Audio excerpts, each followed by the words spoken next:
तो बच्चों देखिए, इस टॉपिक में हम लोग पढ़ेंगे आज the intrinsic concentration of charge carriers. Intrinsic concentration of charge carriers. इससे पहले हमने concentration of electron in conduction band and concentration of hole in valence band के बारे में हमने पढ़ा, ठीक है ना। तो देखिए, आइए हम लोग इसके बारे में बात करते हैं। फॉर द, पहले हेडिंग फिर से डाल लेता हूं,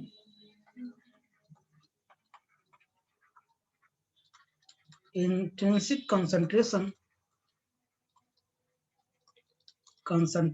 of charge carriers,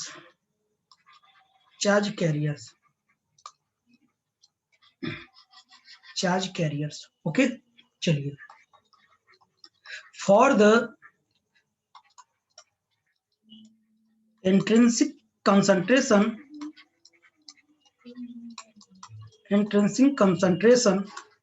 of charge carriers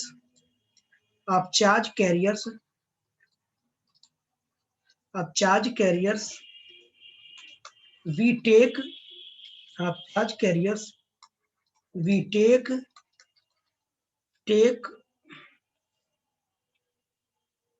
the product of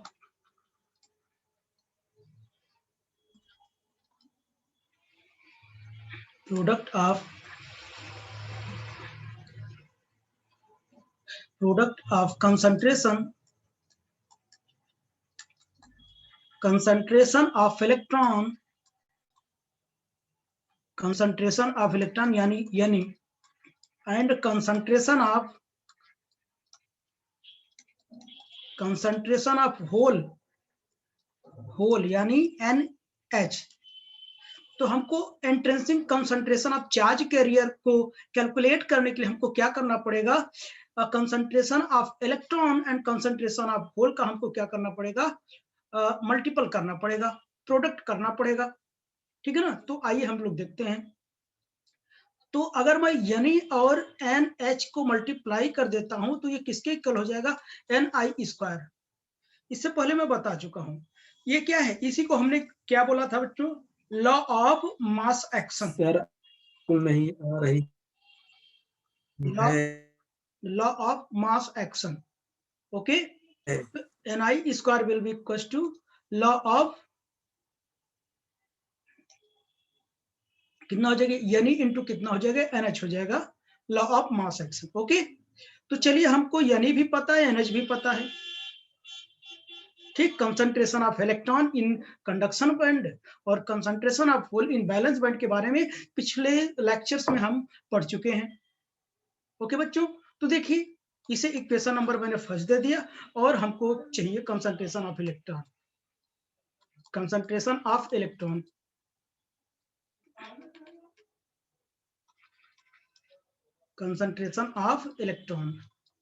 क्या हमने निकाला था, यानी बिल इक्वल टू कितना आया था, बोलिए 2 आया था, 2 pi MEKT by H² power 3/2 e की power EF minus EC by KT, right, यही था ना।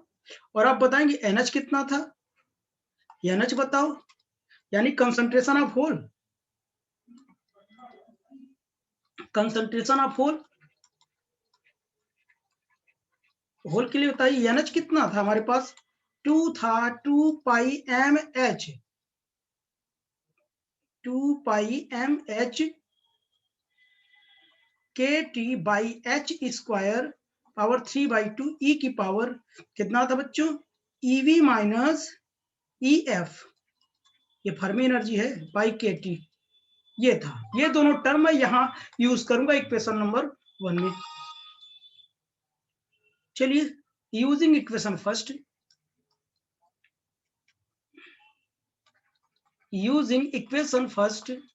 फर्स्ट इक्वेशन को हम लोग यूज करते हैं। तो देखिए, तो यानी और NH को हम क्या करेंगे, मल्टीप्लाई करेंगे, प्रोडक्ट लेंगे इसका। तो देखिए, मैं दोनों को लिख देता हूं, 2 लिखा, 2 pi MEKT by H² power 3/2, okay, E की पावर कितना हो जाएगा, E F minus E C by K T into मैं लिखता हूं NH 2 pi M H K T power h square 3/2 E की power EV minus E F by कितना हो जाएगा, KT हो जाएगा। ओके,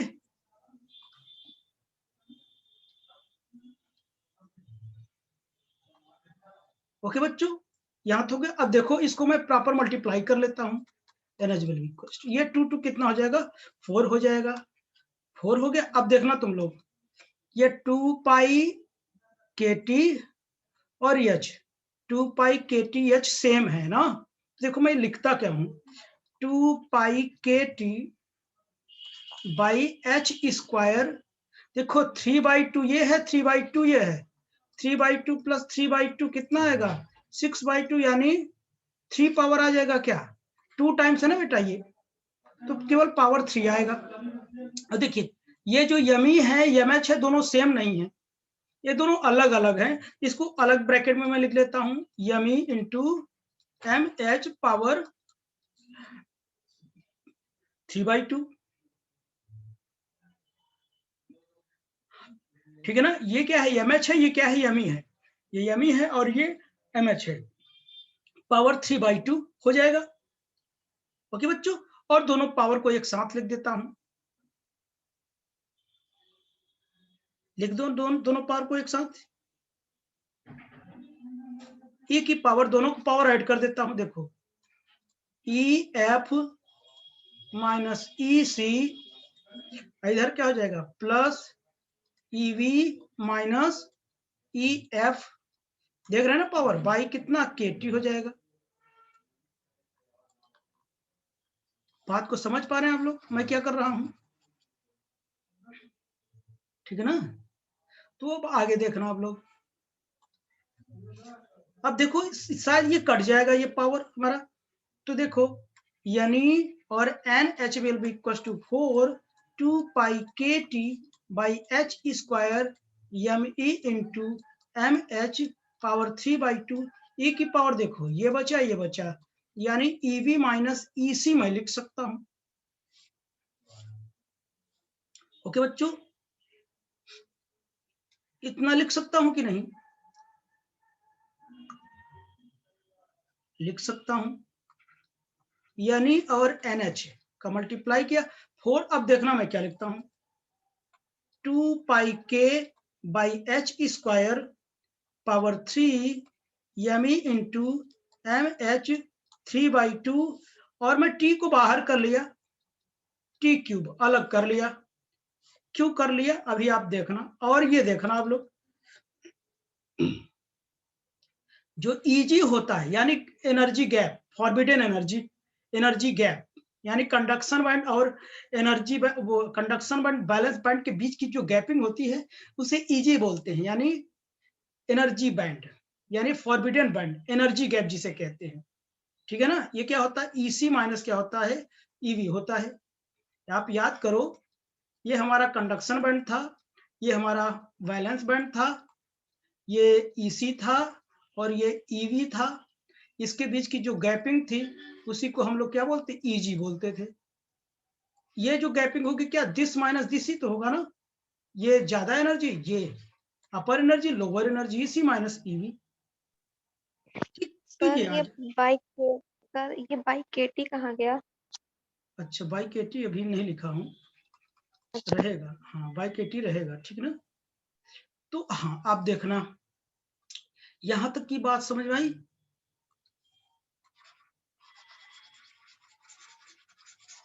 तो भी इसकी वैल्यू हम क्या कर देते हैं, पुट कर देते हैं।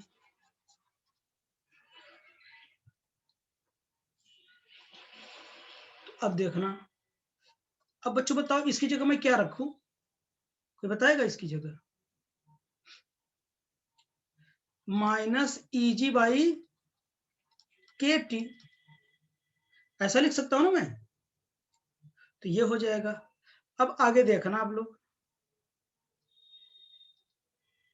तो अब देखना बच्चों, ये जो पूरी वैल्यू है दिस इज कांस्टेंट, इसको कांस्टेंट जैसा हम ट्रीट करेंगे इसे, ठीक। तो क्या हो जाएगा हमारा, यानी और NH will be equal to, ये पूरा हमारा क्या हो जाएगा, कांस्टेंट हो जाएगा। इस कांस्टेंट को मैं ए नाम दिया, ये पूरा ए हो जाएगा और कितना हो जाएगा, टी पावर कितना 3 हो जाएगा, ई की पावर माइनस ईजी बाई कितना, के टी, ईजी बाई कितना हो जाएगा, के टी हो जाएगा, के टी हो जाएगा। ये हमारा इन दोनों का प्रोडक्ट आया, ठीक है ना। और वेयर, अच्छा आगे के पेज में मैं लिखता हूं, नोट हो गया।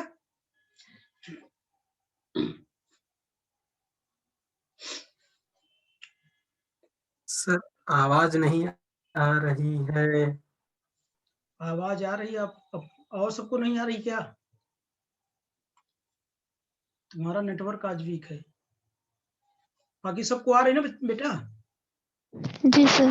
हाँ, NI square will be equal to, यानी NH will be equal to कितना आया, बोलिए, ए टी क्यूब ई की पावर कितना minus easy by K T, easy by K T, यही कंसंट्रेशन है। इंट्रिंसिक कंसंट्रेशन की बात बताती है, यही इंट्रिंसिक कंसंट्रेशन है हमारा, ठीक है ना। तो मैंने बताया वेयर, वेयर ए कितना है 4 2 पाई के by H square cube yummy into कितना एम एच पावर कितना 3/2, ये हमारा कांस्टेंट हो गया। ओके, दिस इज कांस्टेंट, जिसकी वैल्यू मैंने यहाँ ए रखा हूं, ठीक है ना। यानी जो कंसंट्रेशन, इंट्रिंसिक कैरियर कंसंट्रेशन जो होगा वो किस पर डिपेंड करेगा, टेम्परेचर पर पड़ेगा और किस पर पड़ेगा, एनर्जी गैप पर पड़ेगा। देख रहे ना, एनर्जी गैप यहां माइनस है ना,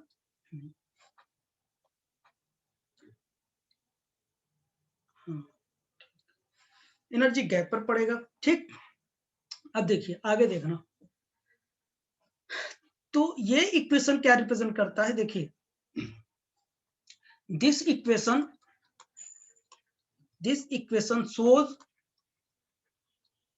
shows the product of whole and electron density,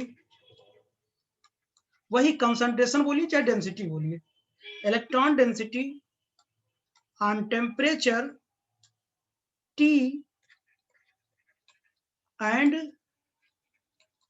forbidden energy gap Eg,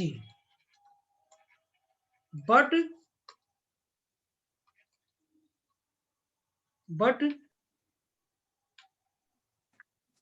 it is independent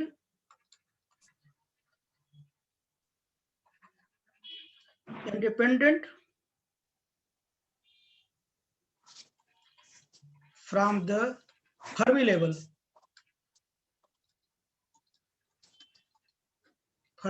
EF। आपने देखा ना ये किस पर डिपेंड कर रहा है, यानी ये जो इलेक्ट्रॉन डेंसिटी है, होल डेंसिटी है, और क्या करेगा, एनर्जी गैप है, और क्या करते हैं कि, तो ये क्या है कि किस पर इंडिपेंडेंट है, यानी फर्मी एनर्जी। इस रिलेशन में कहीं फर्मी एनर्जी दिख रहा है, नहीं दिख रहा है। क्या दिख रहा है, केवल टेम्परेचर दिख रहा है, और क्या दिख रहा है, बोलिए, गैप एनर्जी दिख रहा है। तो देखिए this equation show the product of hole and electron density on temperature T and forbidden energy Eg, यानी टेम्परेचर T पर और एनर्जी गैप Eg पर, लेकिन ये independent of the Fermi level से फ्री है, फर्मी लेवल पे ये डिपेंड नहीं कर रहा है। ओके,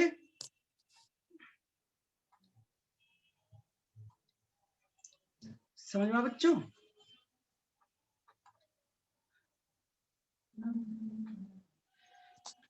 तो चलिए ये टॉपिक कंप्लीट हुआ, अब हम नेक्स्ट टॉपिक की बात करते हैं, लेकिन उसके लिए आपको फिर से जोड़ना होगा। ये टॉपिक कंप्लीट हो गया तो अब वीडियो बन रहा है, तो ठीक फिर से आप लोग जुड़ लीजिए।